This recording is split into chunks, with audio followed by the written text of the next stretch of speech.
Assalamualaikum warahmatullahi wabarakatuh. Perkenalkan, saya Muhammad Hairul Razikin dengan 3 digit NIM terakhir 002 dari Prodi Teknologi Rekayasa Otomasi Angkatan 2024. Pada video kali ini kita akan belajar mengenai ADC atau yang disebut dengan Analog to Digital Converter. Nah, pada percobaan kali ini, tujuan dari kita mempelajari ADC adalah untuk memahami dari prinsip sampling, kuantitasi, serta konversi resolusi 12 bit. Kemudian, mengeksplorasi dari arsitektur pada mikrokontroler ESP32 dan SPI32, serta membandingkan performa dari kedua hardware tersebut. Kemudian selanjutnya, melakukan optimalisasi lebih lanjut, yaitu dengan implementasi kalibrasi dengan teknik filtering dan juga akselerasi dari DMA. Selanjutnya ada proses dari analog to digital converter. Nah, yang pertama adalah proses sampling ya, atau yang disebut dengan pengambilan sampling, di mana dari pengambilan sampling ini mengambil dari dua parameter, yaitu nilai tegangan dan interval waktu. Kemudian selanjutnya ada kuantitasi atau pemetaan level, di mana untuk memetakan titik kontinu ke dalam level diskrit berdasarkan resolusi bit per perangkat, di mana parameter yang digunakan pada kuantitasi yaitu dengan resolusi bit dari perangkat tersebut. Kemudian yang terakhir ada encoding atau penyandian biner, yaitu mengubah level diskrit menjadi kode bahasa mesin murni untuk diproses dalam CPU. Kemudian selanjutnya ada resolusi 12 bit dan formula konversi tegangan, di mana untuk rumusnya yaitu MV sama dengan raw ADC dikali 3300 per 4095, di mana untuk resolusi 12 bit itu sendiri itu dihasilkan dari 2 pangkat 12 atau hasilnya adalah 4096 level diskrit, di mana 2 dari 2 pangkat 12 ini adalah 2 dimaksudkan dari nilai biner, karena nilai biner ada hanya 2 angka yaitu 2 dan juga 0. Kemudian dari rentang 0 hingga 4095 itu dengan referensi tegangan yaitu 3,3 volt. Dengan catatan juga, resolusi bit yang lebih tinggi meningkatkan kepresisian, namun menuntut beban pemrosesan siklus CPU yang lebih besar juga. Oke, selanjutnya ada arsitektur analog digital converter pada ESP32.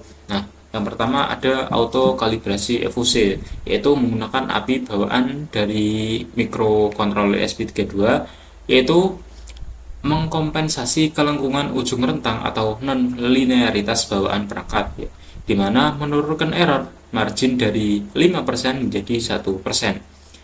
Dan selanjutnya ada ADC1 dan ADC2, di mana untuk ADC1 yaitu pada pin GPIO 32 hingga 32, yang mana itu sangat aman dan independen. Kemudian pada ADC2 yaitu berbagi modul dengan transmisi nirkabel, yaitu dia tidak bisa digunakan saat WiFi aktif untuk menghindari konflik fatal, dimana artinya saat ADC2 digunakan dan WiFi juga digunakan, kemungkinan besar akan terjadi konflik, yang mana hal tersebut tidak akan sesuai dengan yang akan kita inginkan untuk melakukan analog digital converter jika menggunakan ADC2. Kemudian ada yang ketiga yaitu atenuasi input, fitur pembagi tegangan internal, yaitu pada opsi pin 0, 2, yaitu opsi tegangan 0, 2,5, 6 hingga 11 itu dengan pinnya. Kemudian untuk fungsinya yaitu memungkinkan pembacaan spektrum tegangan penuh hingga 3,3 volt. Kemudian selanjutnya arsitektur ADC pada STM32, yang mana ada mode scan dan SCAR, yaitu arsitektur konversi SAR linear mutlak, di mana fungsinya itu membaca berbagai channel sensor secara simultan tanpa resiko crosstalk atau kebocoran sinyal antar pin. Kemudian ada analog watchdog, pengawasan hambatan batas tegangan high and low murni via hardware, yang mana fungsinya 0% beban CPU, memicu interrupt instan jika tegangan melewati batas, atau dan esensial untuk sistem safety critical. Kemudian selanjutnya ada internal channel, jalur khusus ke temp sensor bawaan dan VRFIN, di mana fungsinya mendeteksi overheat mesin dan menstabilkan referensi di 1,2 volt tanpa komponen sensor tambahan.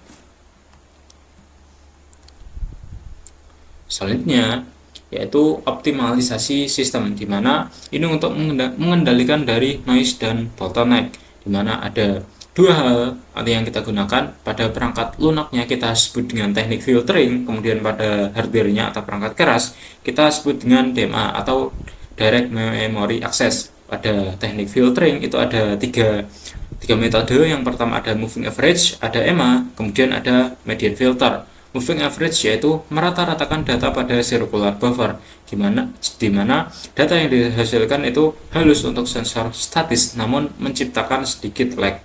Selanjutnya ada EMA, yaitu memberi bobot pada sampel terbaru untuk pelacakan dinamis yang sangat responsif. Selanjutnya ada median filter, yaitu mengeliminasi spike outlier atau lonjakan data acak ekstrim secara instan.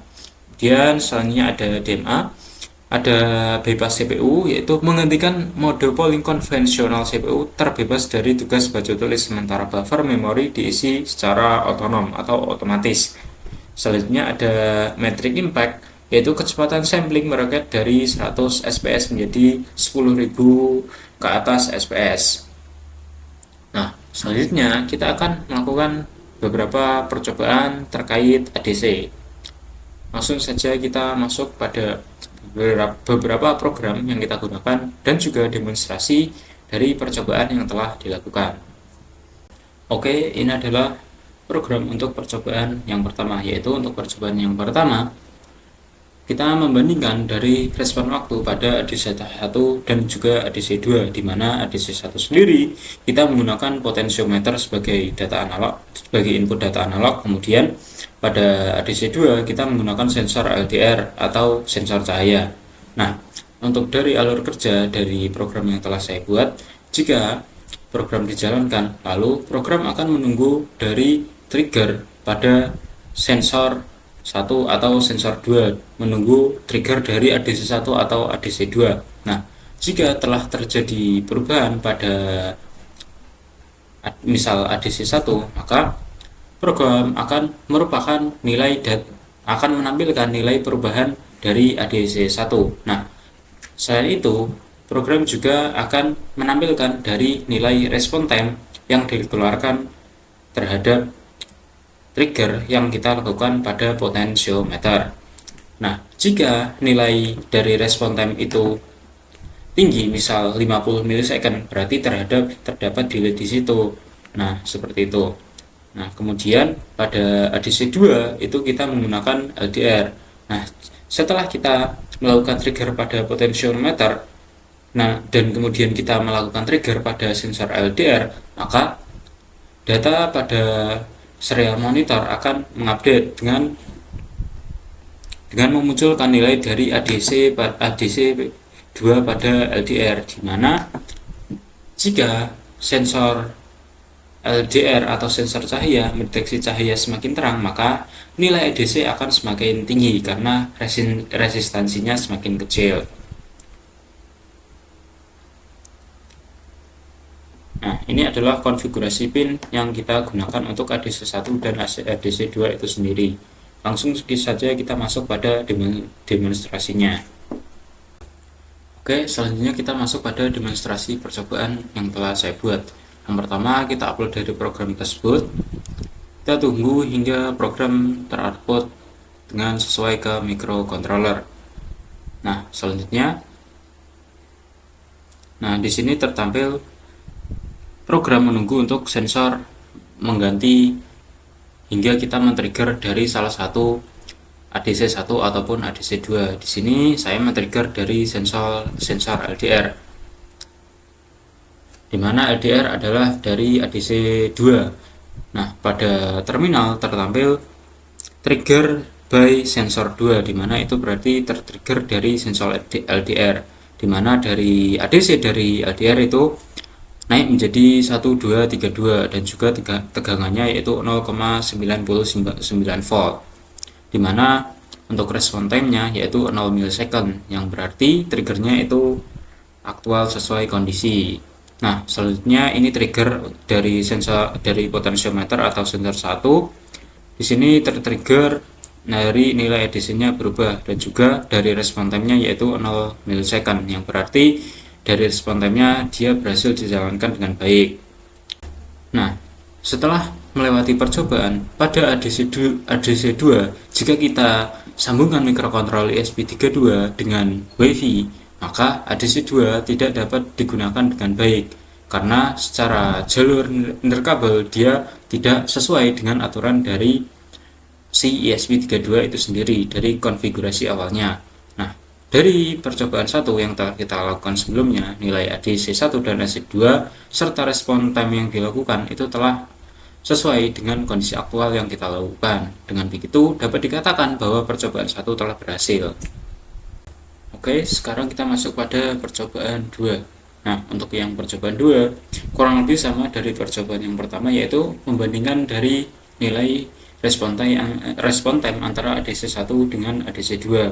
Yang berbeda pada percobaan yang kedua yaitu untuk mikrokontrollernya itu menggunakan STM32, dan di sini terdapat LED indikator sebagai penanda nilai dari ADC-nya. Nah, di sini jika nilai ADC kurang dari 1024 maka LED akan mati. Kemudian jika nilai ADC kurang dari 2048 maka LED akan menyala sepertiga dari kecerahan total. Kemudian jika nilai ADC kurang dari 3072 maka dia akan menyala 2/3 dari kecerahan total. Kemudian selain dari nilai itu, atau jika nilai ADC-nya lebih dari 3072 maka LED akan menyala dengan full kecerahan dari LED tersebut. Nah, itu saja yang dibedakan antara percobaan 1 dan juga percobaan 2. Langsung saja kita masuk pada demonstrasi rangkaiannya. Oke, ini adalah demonstrasi dari percobaan yang kedua. Nah, di sini pada terminal terlihat tampilan dari ADC value 1 dan juga ADC pada value 2. Di sini dari sensor pada ADC1 dan ADC2 sebelumnya tidak digerakkan. Nah, ini kita upload ulang dari programnya. Nah, kemudian ini update dari nilai ADC1 dan juga ADC2, dimana dari LDR itu kita tutup, maka dari nilai ADC-nya dia semakin mengecil. Kemudian dari potensialnya itu kita terus ubah, dan itu melakukan perubahan pada ADC value 1 yaitu pada potensialnya. Nah, di sini terlihat respon time dia lebih responsif terhadap trigger yang kita lakukan. Nah, di sini terlihat respon time dari ADC1 dan ADC2 terhadap trigger yang kita lakukan dia lebih responsif. Maka dari itu, percobaan yang kita lakukan pada percobaan 2 dapat dikatakan telah berhasil sesuai dengan yang kita inginkan. Selanjutnya kita masuk pada percobaan yang ketiga. Nah, untuk yang percobaan yang ketiga kurang lebih sama dengan percobaan yang pertama, yaitu membandingkan antara respon time ADC1 dengan ADC2, di mana yang dibedakan kali ini adalah untuk ADC2-nya menggunakan sensor DAT22 atau sensor suhu. Kemudian untuk ADC1 sama, yaitu menggunakan potensiometer. Untuk alur secara keseluruhan program itu sama dengan percobaan yang pertama, hanya saja untuk ADC2 itu menggunakan DAT22. Langsung saja kita masuk pada demonstrasi rangkaiannya. Oke, ini adalah demonstrasi pada percobaan yang ketiga. Pertama, kita upload dari program yang telah kita buat sebelumnya. Nah, kemudian kita masuk ke serial monitor untuk memantau dari update nilai ADC pada ADC1 dari potensio dan ADC2 dari DAT22. Nah, di sini kita trigger dari potensio pertama. Di sini terlihat ADC1 berubah menjadi 49,5 karena dari potensio ditarik ke kanan full. Kemudian dari ADC2 saat sensor DAT22 mendeteksi panas, dia juga berubah sesuai kondisi aktual. Untuk respon time-nya dia pertama mengalami delay saat ADC2, kemudian dia kembali ke 0 sesuai kondisi aktualnya. Nah, di sini dapat dilihat bahwa Dari percobaan yang ketiga, ini perbandingan respon time antara ADC1 dengan ADC2 telah berhasil dilakukan. Oke, setelah kita melakukan dari tiga percobaan sebelumnya, yaitu yang pertama perbandingan respon time antara ADC1 dengan ADC2 pada microcontroller, ESP32 dan STM32 serta indikator LED sebagai penanda nilai ADC telah kita lakukan, dan dapat diambil kesimpulan bahwa jika ingin menggunakan ESP32 itu membutuhkan sistem IoT nirkabel dan konektivitas cloud. Kemudian itu menginginkan fleksibilitas penyesuaian rentang via atenuasi. Kemudian yang ketiga, mampu mengandalkan kalibrasi EFUS untuk menekan error non-linearitas di ujung rentang. Kemudian pada ESP32, jika kalian menggunakan ADC2, maka pada WiFi jangan disambungkan seketika karena itu dapat mengganggu dari keberjalanan pada ADC2. Nah, kemudian pada STM32 itu bisa digunakan jika membutuhkan kestabilan pembacaan presisi absolut untuk industri. Kemudian yang kedua, mewajibkan intervensi perangkat keras otomatis via analog watchdog. Kemudian yang ketiga, menghindari crosstalk mutlak saat membaca multisensor secara simultan. Nah, intinya dapat disimpulkan bahwa perbandingan respon time menggunakan ESP32 dan STM32 itu lebih kompatibel dan lebih baik pada STM32 karena dia saat melakukan multi sensor antara dua sensor atau lebih, dia dapat kecepatan trigger dari respon time-nya itu bisa lebih cepat. Oke, sekian untuk video saya kali ini, semoga bermanfaat. Wassalamualaikum warahmatullahi wabarakatuh.